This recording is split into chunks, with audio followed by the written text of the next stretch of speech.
So today, I'm glad you could join me here in Jamaica Vibes Entertainment TV.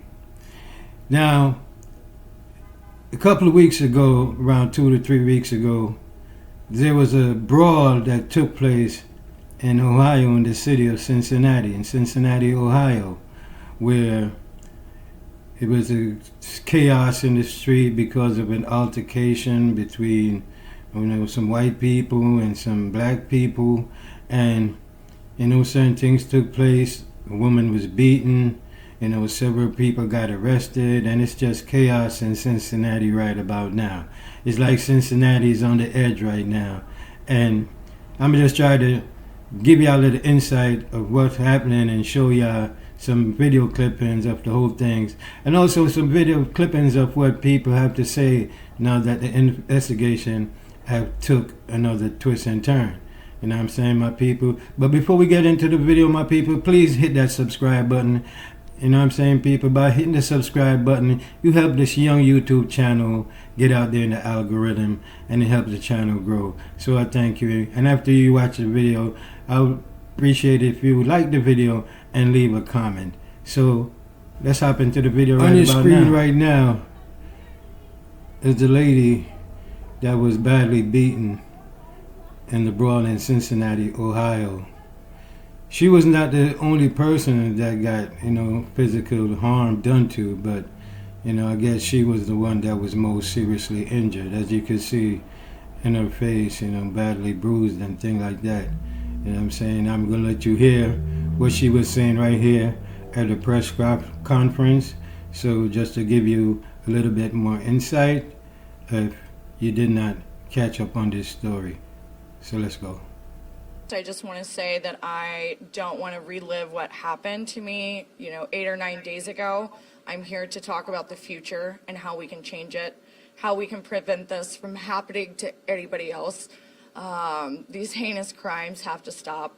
I never want this to happen to anyone else, especially a mother, a daughter, somebody who is loved.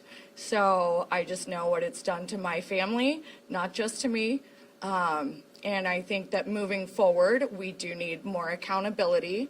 And I definitely think that, we need more police officers, but like he said, the judges who are just letting people out with a slap. The man who attacked me and might have permanently damaged me forever should never have been on the streets, ever.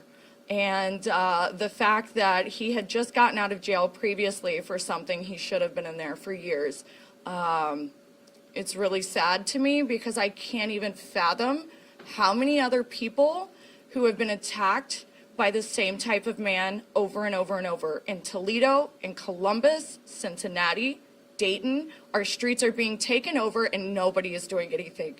I am so sad, and I need to be the voice to help all of the victims that never got their justice. So I just want to say that. Thank you, Thank you. Appreciate it. 2 weeks since that brutal attack caught on tape, I had a chance to sit down with Holly, the victim in that attack, and in a word, she is struggling.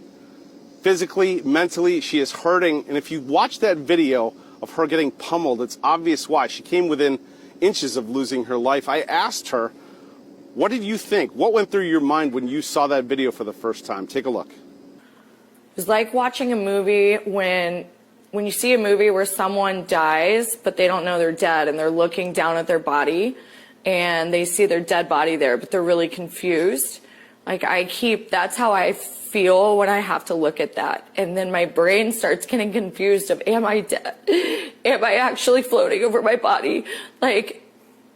Please God, let me wake up. You know what I mean? And then I realize, then my brain starts coming back to normal. And then it's like, no, you are actually alive. You're real.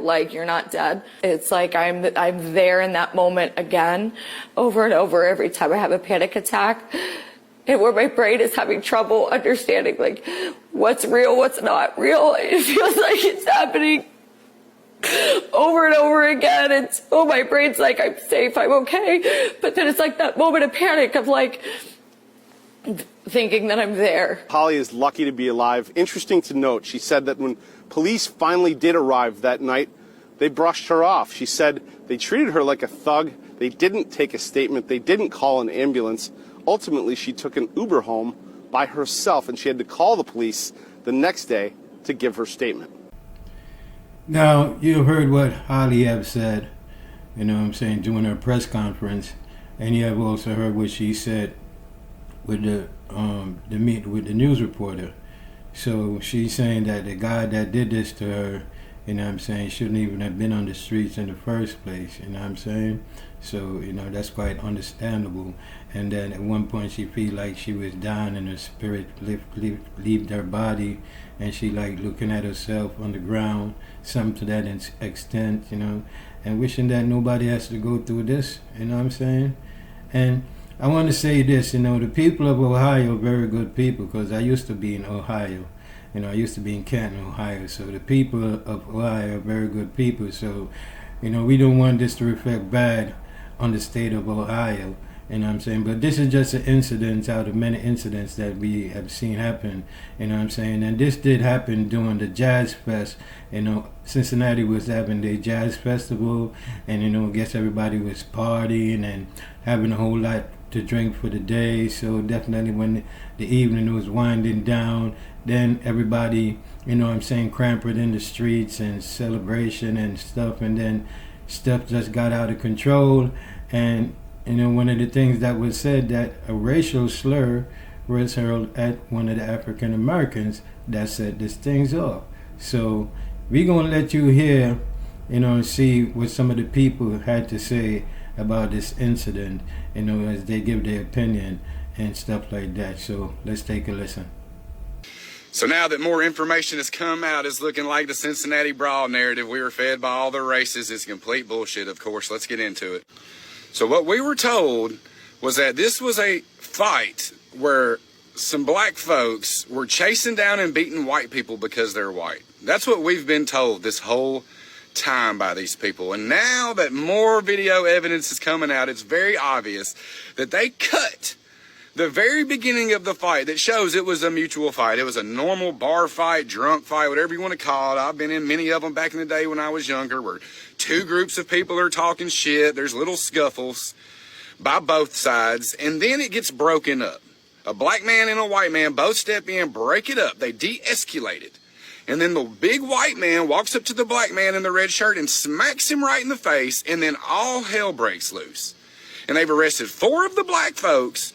And let's see what the chief of police said when she was asked about why they haven't arrested the white man. I asked city leaders directly. Well, the man that Pastor Lynch was talking about, who made the slap that you could see on some of the cameras on social media, will he be facing charges? We are actively investigating him. We take all violence very seriously.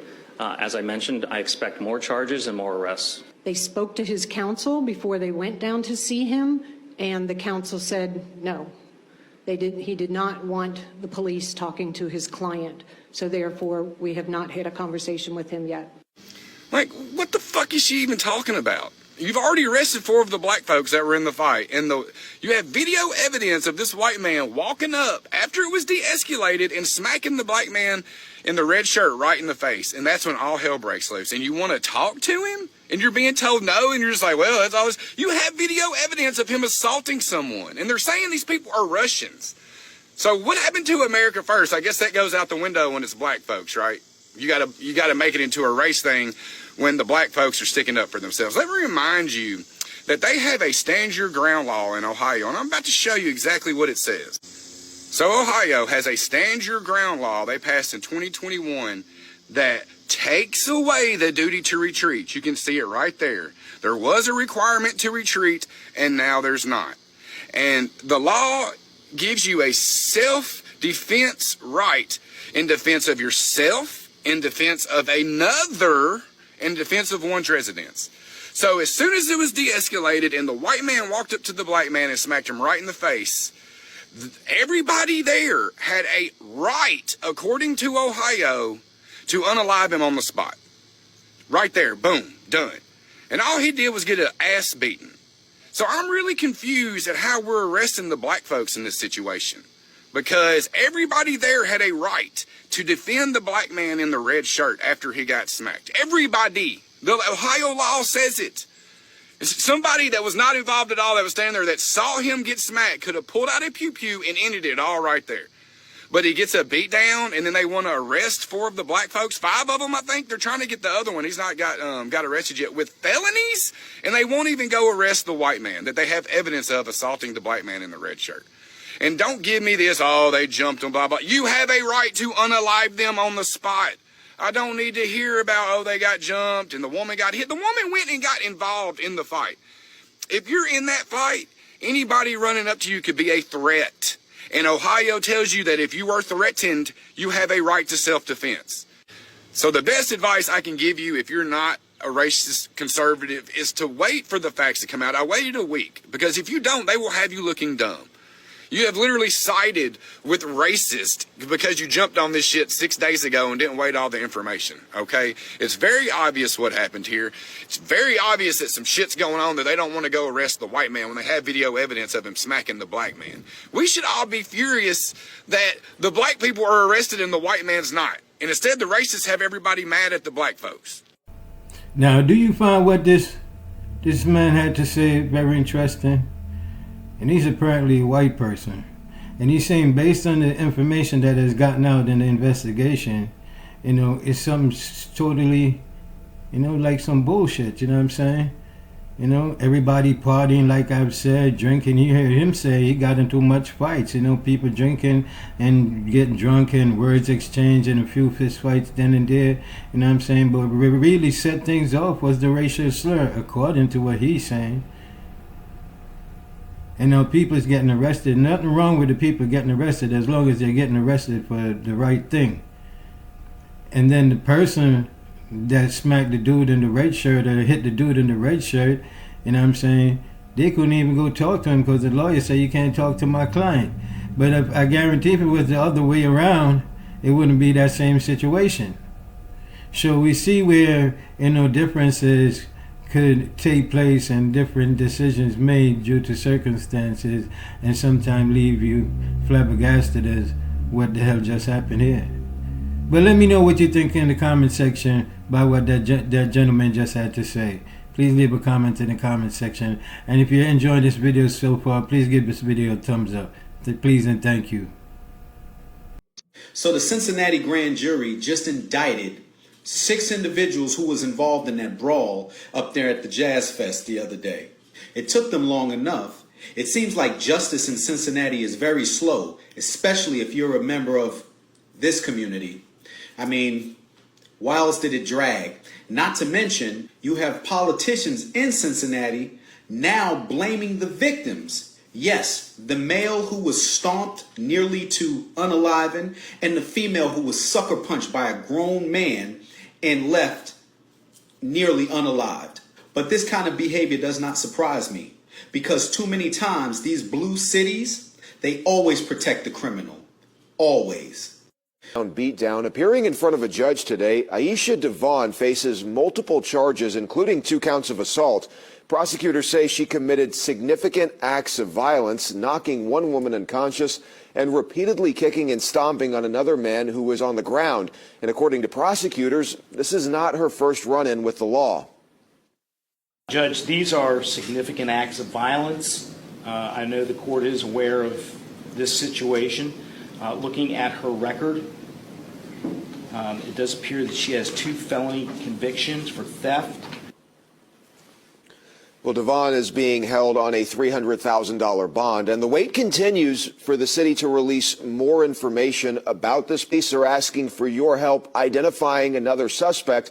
This is related to the downtown fight. They say he wasn't involved in the violence, but robbed one of the victims. Cincinnati police say surveillance video shows the suspect taking a gold chain off one of the victims while he was being beaten on the ground. Police say he then pulled out his phone and started recording the fight. Anyone with information about who he is should call Crime Stoppers.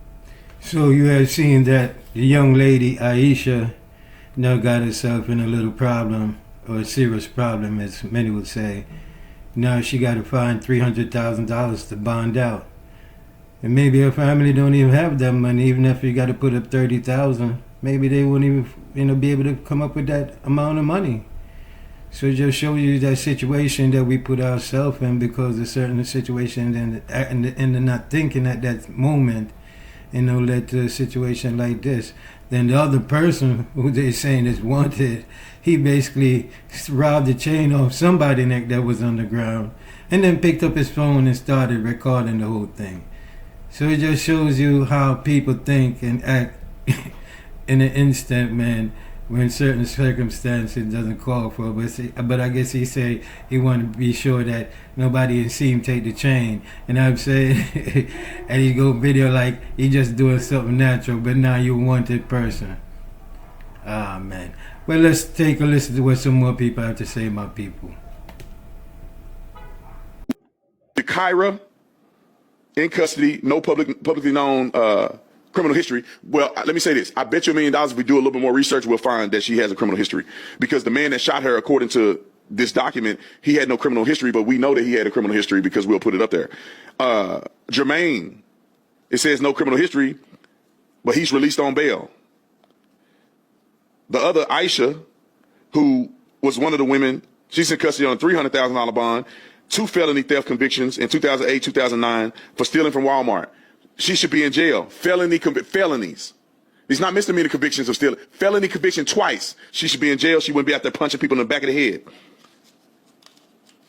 Let's see. And this dummy, who's the one that actually punched her, he ended up fleeing to Georgia and was extradited to Ohio, and he did have a record.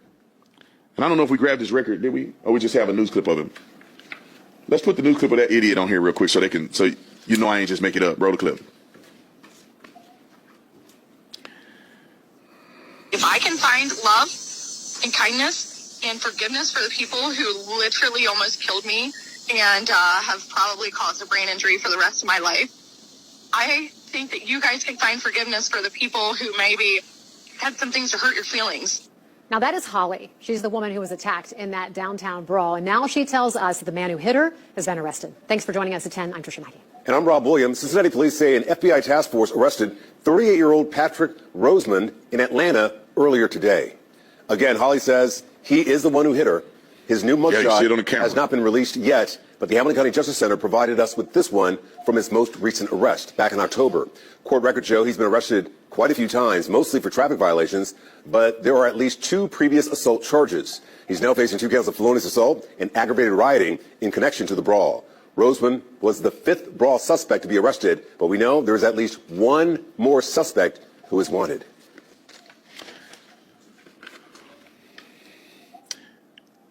You know what I think should happen in the justice system is that if you are out on bond and you commit a crime, you do life in prison. If you commit a felonious, violent crime against another person, you do life in prison after that. I mean, you do life. And I think a lot of people that's doing life should get the death penalty. Like if you got more than 1 life sentence, that's death. Why do they let you live after your natural life in prison? You got 3 life sentences. You only get 1 life to live. So since you can't live, they need to take the first life, and if you come back again, maybe they'll deal with it later. But at least the first life should be gone because you still got 3 of them to serve. Death penalty. And then people in there that out on bond commit a violent crime against another person should do life in prison. Because you at this point, you are not able to be reintroduced into society again. You don't deserve to be in society. You may deserve to live. You can be forgiven by God and change your life around, but you're going to change your life around in prison. You're not going to change your life around on the streets because clearly there is nothing that's going to make you change if you went to trial for a felony crime and you get out and commit a crime. Rational people who will change and make a difference in society, once they commit a crime and they finally get a bit of bond out, they say, I am doing nothing else. I don't want to hang with y'all. I don't want to talk to nobody. I'm facing prison time. I'm not doing nothing. I'm quitting. I don't want to go to prison for my life. So now that you heard what he has said, let me know if you agree with all that he's saying. You know what I'm saying? By leaving a comment in the comment section. People will voice their opinion. Everyone have a right to their opinion. So let me hear yours. You know what I'm saying? Well, the next clip I'm going to show you, I want you to listen what this brother has to say and the way he portrayed it. You know what I'm saying? So I really want y'all to take a listen. Check it out. Well, you wrong for this comment, my sister. And I don't mean you no disrespect at all. But if any other black brothers and sisters feel like this, then let's go over the course of history, shall we? You said how many white people helped us down from the trees that left strange fruit. How many heard Emmett Till and came running to his rescue? Now, I understand that there was white brothers and sisters that did they wrong to black brothers and sisters, and there's been white brothers and sisters that have sat back and that have done nothing. But what about Mark Zwerg? I believe that's his name, from the Freedom Riders, that took that beating almost to death to allow black brothers and sisters to be able to get away, and he took that beating. Or how about the owner of, I believe, either Baskin Robbins or Red Lobster, that put his entire restaurant on the line by saying black people can come in here too, that everybody is welcome? And or how about the many of your white brothers and sisters that helped Harriet Tubman on the Underground Railroad? I personally know a sister that said herself she would not be on this earth today had not a white brother stopped to help her mom and dad to be able to get away from some people that were chasing them and trying to do ill harm to them. He hid them inside of the truck and to help them to get away. And since then, they have been safe and they've been okay, and they was able to have a family, and she's here on this earth, and she has her children, and she has her family and her grandchildren and such. There's been a many of white brothers and sisters that have stood up against wrong and against racism. You cannot say that they have not. People have no problem pointing out when they see somebody with a certain skin color, whether it's white and or black or brown, when they do something wrong. But then they just so conveniently forget all of the positive and the good that they have seen from that same skin color. Oh, I told y'all in my last video that I am in my peace spot right now. I'm in my zone. Please don't come messing with a man that's only pushing for a change for good for black and brown brothers and sisters, white brothers and sisters, and everybody on this earth. Understand that I have a message to push out there into the world, and I don't need people interfering with that. I'm not doing what I'm doing with ill intentions to black brothers or sisters or brown brothers and sisters. I'm not doing what I'm doing with ill intention to white brothers or sisters or anybody that's on this earth. My intentions for getting up and speaking on everything that I speak on and doing what I do is all for the change that I want to see in this world. For people to start coming together with each other regardless of color or differences, and the only way that that's going to happen is that people start caring about each other regardless of color or differences. That means if we see a wrong happen to a white brother or sister, we care about it. When we see a wrong that happened to a black or brown brother or sister, we stop to care about it. Listen, Martin Luther King Jr. got up years ago and that man said, new doors are opening up to you that was not available to us, to be ready for those new doors. And goddamn it, that man was correct, because of the way that man got up and he pushed for that change, for people to love each other, for people to care about each other, regardless of skin color. Fred Hampton, another pride example of a man pushing for a change. And what did he do? He went out there to work with everybody regardless of skin color. It didn't matter if somebody was as white as white. Malcolm X, after his pilgrimage to Mecca, why do you think that man came back with an entire change of heart and said that he now understood the only way that the change would come in America for people of poverty and or people that's being mistreated? The change will come when people start caring about each other and truly living in true brotherhood with each other, whether light skin, dark skin, blue eyes, black hair, blonde hair, it did not matter. And after Malcolm X came back and said that, and then suddenly they took Malcolm X. And with each and every last one of them, with the messages that they were spreading and the fight that they was putting behind it, they was able to push for a change and create a change. Now, things may not be perfect, but you cannot sit up here and tell me that things have not changed. You cannot sit up here and tell me that over the years, the generations that have changed the hearts of people have not changed. Absolutely, we have our white brothers and sisters that choose hate inside of their heart. And absolutely, we have our black and brown brothers and sisters that choose hate in their heart. But each and every last one of us have our parts that we can do in changing the world from even those people or their families having that hatred in their hearts when they grow up to having love in their hearts when they grow up. But the only way that that's going to happen is people got to truly see white brothers and sisters, black brothers and sisters, brown brothers and sisters truly living together in peace and in love, and truly coming together to bond and spend time with each other. Because even if somebody tries to teach hatred to somebody and they not able to see what they're trying to teach them, and they see other people truly living together in unity and in love, they're going to choose to want to live in love. Why do you think that there's been so many brothers and sisters that said, hey, I grew up to hate such and such at home, my mom or my dad or whoever it was tried to teach me to hate. But when I got outside and I got the bonded and engaging with people and I went off to college, or I had to move over here because this happened in my life, and once I did that and I got to meet people with an opposite skin color, I understood that there was beautiful people all over this world, and it does not come in a skin color. How can you fix your mouth to ever tell people that, hey, just because you see somebody doing bad with my skin color does not mean that there's not great and good and wonderful people with my same skin color in this world, but not see it about them just because they got a different skin color than you. So now that you have heard what he had to say, what is there else to say? Very well said. Now the only thing I could say is, is there a way for us to start, communicating better and, living in peace and harmony. I know people got their differences and differences of views because of how they was raised, in a divided racial country. Things like this happens. We've seen it before. Will we see it again? Who knows? But I think it's time that we find a way to really bridge the gap in 2025 and going into 2026. It's time that we find a way that everybody of all nationality, race, or creed could get along and live in peace. That's all I got to say. Let me know what you think of this video in the comment section.